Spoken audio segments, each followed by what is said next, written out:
is I'll explain a little bit about what we're doing, and then Minal and I will introduce ourselves. If you've never heard of us or followed us, we want to make sure you know who we are. This is a live webinar that we're doing. We're going to share it. You send it to your friends. We'll have it on YouTube. And the idea behind it is that we want to offer you guys as much tips as possible with regards to why your marketing's not working. Now, Minal and I could sit down and talk about this. And how long do you think we could go if we really just let the conversation go? I don't know, weeks. Weeks, right? So we came up with the idea, let's limit how long we get. We want to give you as much data as possible, but we want to do it in a time frame that you can get the content and start working with some of it. So, it's going to be fast. We're going to do 40 tips in 40 minutes.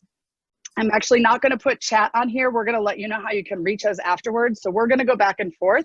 I don't know if you can see it or yet not. If you can see it, maybe write a comment in the chat section that says, I can see the 1 minute, because we're each going to get 1 minute, and it's going to be under the gun pressure, kind of like a game show, to try to get these tips out in a quick fashion. So I'm going to introduce myself, and then of course I'll hand it over to Minal. My name is Laura Hatch, and I'm the founder of Front Office Rocks. I'm working from my home office today, which is in beautiful California, San Diego, California. And I'm the founder of Front Office Rocks. I'm all about front office and now back office training. I think that we need to invest in our teams. We have online training, all one low price to train your whole team. And I'm now partnering with amazing experts in the industry, and that's why Minal and I are doing this. So I'll let Minal introduce herself and what her experience and her business is. Hey guys, my name is Minal Sampat. Thank you so much for joining us on a busy Monday. We totally get it. And we're so excited that you're here with us. In a nutshell, I am a marketing strategist. I'm also a dental hygienist. I'm a speaker, and I coach dental practices and their teams to run their marketing. So my goal at the end of all of this is to reduce your marketing budget and increase your production and break through all the marketing white noise. So that's it. And we're going to do this really quickly. It's going to be fun. We are excited. And it's timed, and Laura and I like to speak, so we had to limit ourselves or we could be here all day. Yes. So, right before I get started, I just want everybody to know, because I get these questions all the time, this will be recorded. If you're registered for this, we will send you a link to this. We actually, if you give us a day or so, we're going to put all our tips on a piece, combined, and send them out to everybody. And you'll be able to see this again later. It'll be on YouTube. We'll give you everything. So if you have to go, or you have to log out, or you have any internet issues, don't worry, we'll get this to you. All right, Minal, are you ready? I am ready. Okay, I said I was gonna go first, but since I'm running this, I'm gonna pick you first. So I want you to give us, you'll have 1 minute, I'll start the clock, what your first tip is as to why why the marketing may not be working in their practice. Ready? Yes. It's on you, go. All right, so the number one reason that marketing does not work is because you don't have a specific target audience. And what I mean by target audience is most times when I ask somebody, hey, who are you trying to get? Who are your new patient? Who's your ideal new patient?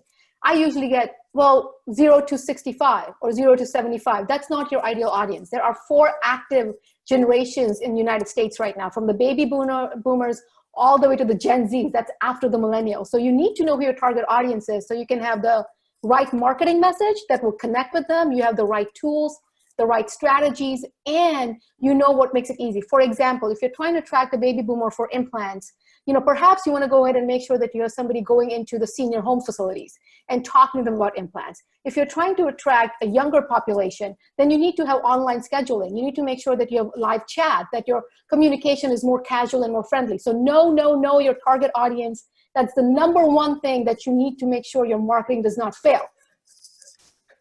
You did it. Look at that. Okay, good. All right. So I'm going to go to number 2. Hold on my screen. There we go. Okay. And here I go. Mine is that you're not handling your phones well. So we talk to marketing companies across the country, all over our industry, talking about how they're doing marketing, but then the doctors are saying that they're not getting a lot of new patients. And I can tell you the number one problem is that your phones are not being answered well. You're not training your team on how to handle new patient calls. You're not investing in your team to make sure they know how to address all these questions. Patients are gonna, no matter what your marketing says, they're still gonna call your office and say, do you take my insurance? Do you have weekend hours, and how much is a crown? That's just part of what our patients know, that they're not gonna call and say, can I do a full mouth rehab? And I saw this really cool thing about implants. They're going to call and ask about insurance and money. And we need to know how to convert those patients into a new patient in the practice. So make sure that you are training your team, Don't let anybody answer your phones that's not trained. That's the last place you want to put them when they're a new employee. Get your team trained on phone skills. I did it. Woohoo! That was good. All right, ready? Your turn. Number 3. Okay. This is an issue that I see all around. You know, when I'm working with practices small and large, only the doctor and the office manager seem to know about what marketing campaigns happening, not the entire team. And what happens is, while the office manager and the doctors are like, oh no, but we are having this great whitening special, the hygienist doesn't know about it, the dental assistant doesn't know about it, the other front desk team members do not know about it. And because of that, you don't get a maximum effect after the campaign, because only the doctor and the office manager knows about it. So if you're running a marketing campaign, include your entire team. If you're doing morning huddles, tell them what's going on. If you have your monthly team meetings, include your entire team and tell them, hey, we are having this whitening campaign. So as a hygienist, I need you to do X, Y, and Z. As an assistant, here's what we are doing. I need you to do X, Y, and Z. As a front desk team, make sure that you, in your email and text confirmations going out, you include that, say, we are having this great whitening promotion for summer. So make sure your entire team is aware of all marketing campaigns. Great job. And I agree 100% on that one. Okay, so my tip, and I know this seems like, oh gosh, Laura, really again, but my third tip is that your phones are not, no, this is 4, right? This is your phones are not getting answered. And I know that you're thinking, well, yeah, we answer our phones, but let me ask you a question. Are your phones being answered on Friday? Are your phones being answered over lunch? How many people are answering your phones over lunch? Who answers your phones when you go away for CE? Your phones have to get answered. And there's so many dental offices that don't answer their phones on important times, which is like over lunch. They all go to lunch together, or they have them off on Friday. Patients are calling your practice. I mean, if you think about it, the average person that works 40 hours a week, when are they calling your office to schedule an appointment? It's going to be over lunch. So you want to have the best people answering your phones over lunch.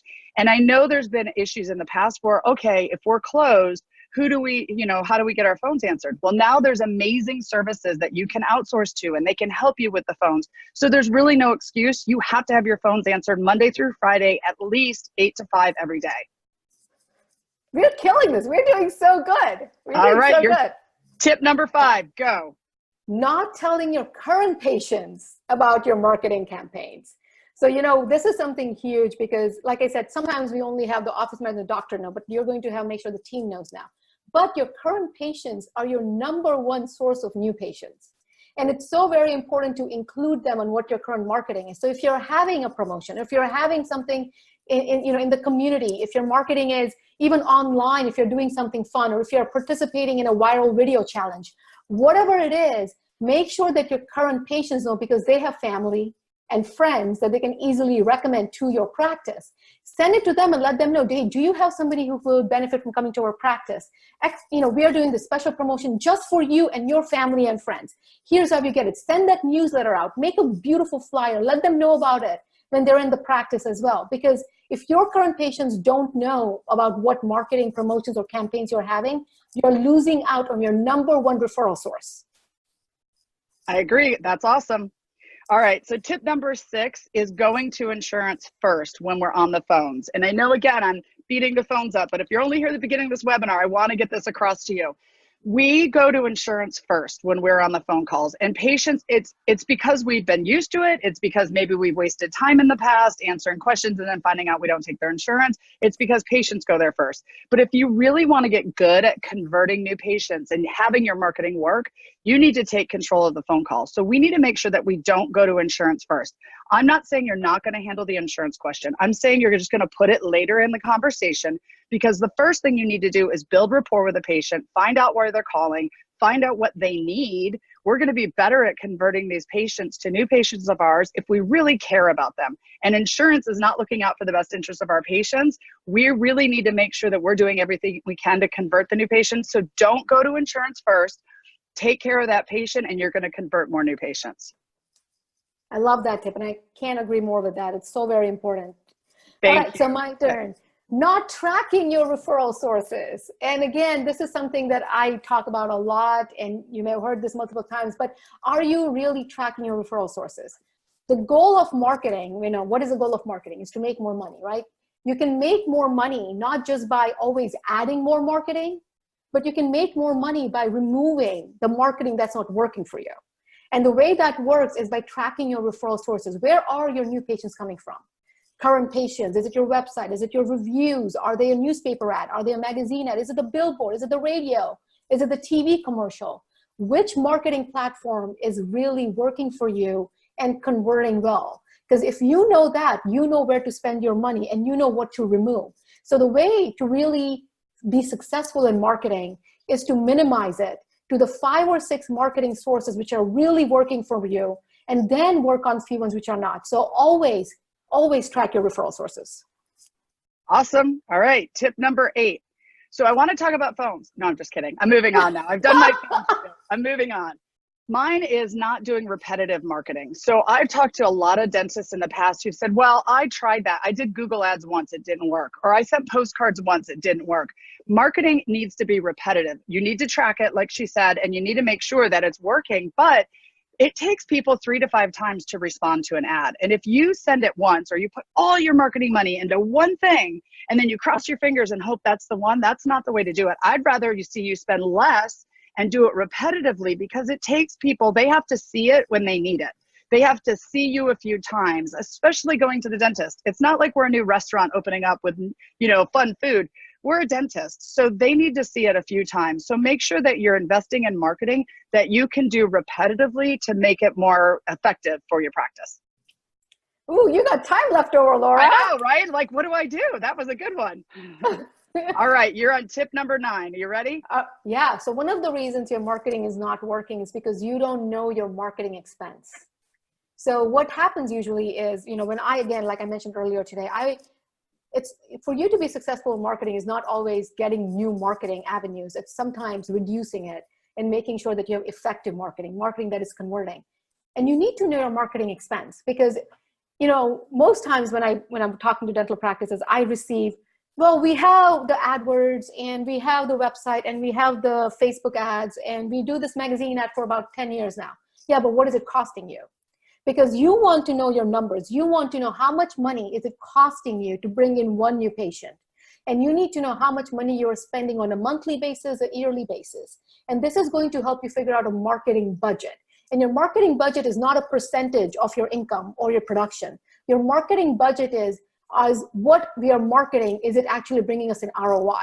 So the first step of finding an ROI is to know your expense. Love it. All right, so tip number 10.